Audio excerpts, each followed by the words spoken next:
patron de la semaine, que d'émotions dans cette émission, puisque c'est la dernière de la saison, hein, et Laure, c'est votre dernière partie. Oui, on va se séparer, Marc. On va pleurer ou pas? Je crois pas, je crois qu'on doit partir en bon terme. Pour moi, c'est quand même une petite mort de vous voir partir. C'est vrai? Mais ouais, je suis tellement triste. Bon, Thierry Lepèrre, désolé, hein, ces moments d'émotion. On a voulu vous faire venir parce que, quelque part, d'abord, vous êtes le patron de Solaire Direct. On vient d'avoir une semaine de soleil brûlant. Vous êtes un des rares que ça fait rigoler et un des rares qui s'enrichit avec les marchands de glace grâce à ça. D'autre part, vous venez de faire une opération spectaculaire. Hein. Ah oui? Avec Engie. Engie, c'est l'ex-Gaz de France. Et ensuite, parce que je vous avais rencontré en pleine bulle Internet lors de votre précédente aventure dans la finance, et je suis fasciné par les gens qui rebondissent. Alors, vous voulez commencer par quoi? On commence par le solaire. Le soleil, Solaire Direct, qu'est-ce que c'est? On peut commencer. Solaire Direct, c'est un opérateur d'électricité solaire. C'est une présence aujourd'hui dans 15 pays, des développements dans 15 pays, des systèmes qui produisent de l'électricité dans 6 pays sur 4 continents. Où est-ce qu'on produit de l'électricité aujourd'hui? Où est-ce que vous produisez? Nous aujourd'hui, France, bien sûr, mais aussi Inde, Chili, Afrique du Sud. D'accord. Plutôt des pays émergents. Et aussi les États-Unis maintenant. D'accord. Vous pouvez nous donner quelques chiffres? Oui, tout à fait. La société, 173 millions de chiffres d'affaires au dernier exercice clos au 31 mars 2015. À peu près 150 personnes. 1 milliard d'euros de fonds levés depuis l'origine de la société au niveau des projets. Donc on a une activité capitalistique. 1 milliard voilà, ce qui pour une PME est pas mal. Vous êtes bénéficiaire ou pas? Solaire Direct est bénéficiaire depuis 6 ans. Donc une société, probablement, pas dire la seule, mais une très rare société de notre secteur à avoir eu cette rentabilité. Vous êtes rentable depuis 6 ans. Voilà, oui. C'est unique, non, dans le secteur du solaire? On peut le dire. Vous avez résisté quand même, il s'est passé plein de trucs dans ce secteur-là. Qu'est-ce qui s'est passé dans ce secteur? On n'a rien compris. On a eu l'impression à un moment que c'était l'Eldorado, puis après on a eu l'impression que ça avait complètement disparu, et puis on vous voit surgir avec une belle opération et une session, on en parlera tout à l'heure, et on s'aperçoit que le secteur est loin d'être mort finalement. Hein. Tout à fait. Je crois que ce qu'il faut comprendre, c'est à la fois des éléments de fond. L'élément de fond, c'est que le solaire photovoltaïque, à la base, c'est une énergie qui est différente de toutes les autres, puisque c'est la seule source de production électrique qui est électronique. Et donc, à ce titre, il y a des tendances de très long terme qui sont en fait celles qu'on a constatées lorsqu'on a lancé cette société il y a presque 10 ans maintenant, qui font qu'on part d'un niveau de coût très élevé et puis on arrive à un niveau de coût très compétitif et que ça continue. Donc ça, c'est la tendance à long terme. Et puis, il y a les aléas du développement d'une industrie qui part il y a à peu près maintenant 9 ans en France avec de fortes subventions. En France et très fortes subventions. On sentait vraiment que le secteur avait le vent en poupe. Hein. Oui, alors pour des raisons politiques, on est le Grenelle de l'environnement, les 3 x 20 européens, avant même qu'on parle de ce qu'on dit aujourd'hui concernant la COP21, avec cette vision que le solaire et les énergies renouvelables étaient la solution pour répondre aux questions du carbone. Alors c'était la réalité, simplement on était un petit peu en avance de phase, et il y a eu une phase de spéculation liée à des tarifs d'achat notamment élevés, qui sont restés élevés, alors même que les coûts baissaient. Et ça a explosé, mais vraiment brutalement. Hein. Il y a eu énormément de faillites dans le secteur. Il y a eu beaucoup d'argent, de gens qui ont perdu de l'argent. Ce qui a explosé, effectivement, c'est du jour au lendemain, je pense parce qu'en France, on a eu fin 2010 ce qu'on appelle un moratoire, une baisse des tarifs pratiquement du jour au lendemain des 2 tiers. Et donc, à la fois des grandes entreprises qui sont sorties du marché en France, d'autres qui, effectivement, ont fait faillite, et puis d'autres encore, très peu, mais qui se sont adaptés. Et je crois que s'il y a un maître mot pour qualifier le parcours de Solaire Direct, c'est adaptation, résilience, et aussi initiative, parce que c'est à ce moment-là qu'on a décidé, nous, de nous développer dans le monde entier, notamment dans les pays où il n'y a pas de subvention. Alors, c'est un secteur qui, sans subvention, peut fonctionner aujourd'hui en France et ailleurs, qui n'a plus besoin? Voilà, ça c'était notre vision il y a 10 ans, on était un peu en avance de phase. Le solaire compétitif, certains me rappellent, mais c'est un mantra chez Solaire Direct depuis fort longtemps, c'est devenu une réalité. Aujourd'hui, le solaire, c'est moins cher que les autres sources d'énergie, moins cher que le charbon en Afrique du Sud, c'est moins cher que le gaz au Chili, c'est moins cher que le nucléaire en France.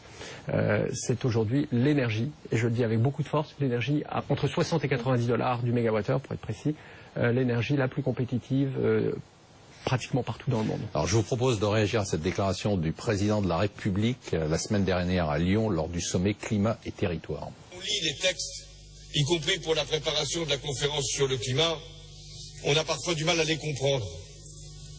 Tellement de concepts, de chiffres, de calculs, où on veut réduire le réchauffement de la planète de 2 degrés, mais on ne sait plus quelle est la référence. Le solaire, c'est vraiment la solution de l'avenir? Le solaire, c'est une ressource immense. On reçoit en ressources en un jour l'équivalent de 100% des réserves pétrolières prouvées. Voilà, donc ça c'est pour cibler la ressource.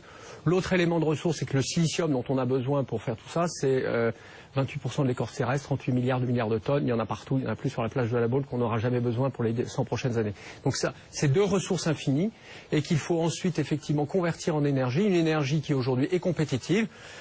Il est évident aussi, bien entendu, et certains nous le rappellent bien volontiers, que c'est une énergie variable et que si on veut qu'elle prenne une part très importante dans le mix énergétique, eh bien, il faut travailler sur son intégration au marché et au réseau électrique. Alors, vous avez eu un parcours aussi intéressant récemment. Vous avez tenté ou lancé une introduction en bourse et puis finalement vous êtes vendu à un grand groupe. Vous pouvez nous expliquer ce qui s'est passé?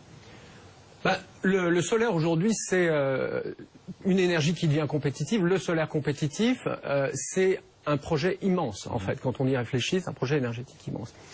Je pense que ce qu'on a vu lorsqu'on a lancé notre opération d'introduction en bourse, c'est 2 choses. D'abord, un très fort intérêt. On a eu une opération qui a suscité un intérêt considérable, notamment d'investisseurs américains, nord-européens. C'est plutôt étranger que français d'ailleurs. Hein. Oui, il faut le dire, effectivement. Ouais. Hein, c'est étonnant. Hein. Enfin, c'est étonnant et à la fois, c'est bon, c'est pas très rassurant. Je pense que lorsqu'on est dans l'innovation, dans quelque chose, effectivement, il y a des profils d'investisseurs spécialistes, des géographies où les gens sont plus habitués, notamment dans ces géographies que j'évoquais. Je pense à titre personnel que la taille de l'ambition qui était la nôtre... Vous cherchiez à lever combien 173 millions d'euros. Ouais. Mais c'est pas tellement C'était pas mal quand même, non? C'est un gros montant? C'est un gros montant. Alors pour être franc, c'est un gros montant pour une PME. Oui. Par rapport à votre chiffre d'affaires, c'est ça que je veux dire. Oui, puisque c'est à peu près l'équivalent du chiffre d'affaires. C'est en même temps très peu par rapport aux enjeux. Et je pense que, quelque part, le marché nous a renvoyé ça. Il nous a dit, écoutez, voilà, vous avez un projet extrêmement ambitieux, mais c'est pas tellement des volumes, etc. C'est que le solaire compétitif en soi, c'est un sujet absolument gigantesque. Vous êtes une PME qui a cru de manière exceptionnelle, qui a un très beau modèle dans le monde entier. Est-ce que vous êtes capable même avec 175 millions d'euros, vous y arriverez. Mais je pense que le sujet... Et là, vous avez pris ce message-là et vous vous êtes dit, donc il faut que je m'adosse. C'est ça ou pas? Je résume. On peut le dire. Je pense que, enfin, notre aventure avec Engie, si je puis dire, c'est en fait 2 visions stratégiques qui se rencontrent. Celle que je viens d'évoquer, c'est-à-dire le solaire devenu compétitif, avec des volumes qui deviennent gigantesques. J'en profite pour dire, annonce faite il y a 10 jours par Masayoshi Son, le patron de SoftBank, qui va mettre 20 milliards de dollars sur les 3 prochaines années sur le solaire en Inde. Vous voyez un peu le disconnect pour ce qui nous concerne en termes de taille. Et donc un groupe comme Engie qui, lui, a réfléchi à cette question-là depuis longtemps. Alors bravo, hein, mais d'un autre côté, pour un entrepreneur, vous êtes un entrepreneur dans l'âme, hein, on en parlera tout à l'heure, c'est quand même la fin d'une belle aventure entrepreneuriale, c'est-à-dire que ça vous arrache pas le cœur de voir une boîte que vous avez créée, que vous avez défendue, qui a surmonté des périodes très difficiles où tous les concurrents sont tombés, vous avez réussi et finalement vous allez donner ça à un grand groupe. Et on connaît les grands groupes. On sait que les grands groupes, me disent pas dans les grands groupes on peut continuer des aventures entrepreneuriales, c'est pas vrai.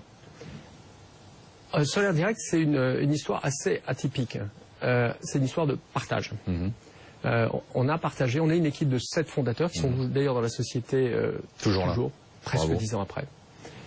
On a partagé le capital entre eux. Et puis ensuite, on a partagé le capital avec des investisseurs qui ont pris 80% de la société il y a 7 ans. Donc Solaire Direct, déjà en mode, entre guillemets, contrôlé par d'autres, c'est ça depuis l'origine. Mais c'était quand même votre boîte, non? Et ça le reste. Ça le reste. D'accord. Et je crois que ce qui est très important ici... Vous pensez que ça restera... Ça le reste pour une raison très simple, c'est que la force, l'intérêt, la valeur de la société, c'est ses équipes, c'est son projet entrepreneurial, et c'est surtout cet avenir incroyable qui est cette transformation, cette transition énergétique dont on a vocation à être un des vecteurs centraux au sein de ce groupe. Donc quelque part, je suis très confiant, et d'autant plus que ce que nous sommes convenus avec Isabelle Cocher,